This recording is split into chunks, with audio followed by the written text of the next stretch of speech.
3 minuto lang ang itinagal ng plenary debates ng Senado para aprubahan ang higit 889 million pesos na budget ng Office of the Vice President para sa susunod na taon. Personal na dumalo si Vice President Sara Duterte sa budget deliberation. Tinanong siya ng media ukol sa kanyang pahayag na handa siyang mamuno sakaling magbitiw si Pangulong Ferdinand Marcos Jr. sa gitna ng budget insertion issues. May balitang A to Z, si Ace Cruz. Dumalo si Vice President Sara Duterte sa plenary debates ng Senado para sa proposed 2026 budget ng kanyang tanggapan na lagpas 889 million pesos. Bago magsimula ang plenary debates, binati siya ng ilang senador kabilang ang kalyadong si Senador Robin Padilla.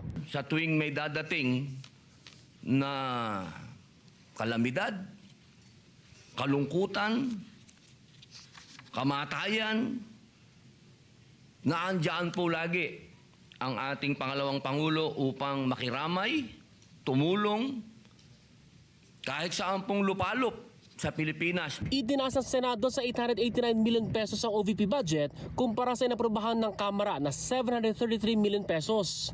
Walang senador na kumesyon dito sa plenaryo. There being no other reservation for interpellation, I move to close the period of interpellation on the budget of the Office of the Vice President. The budget of the Office of the Vice President is hereby deemed submitted. Ito lang ang pahayag ni Duterte sa media matapos ang pag-aproba ng pondo ng kanyang tanggapan. The reason na pumunta ako dito ay para batiin kayong lahat ng Blessed Christmas and a Happy New Year.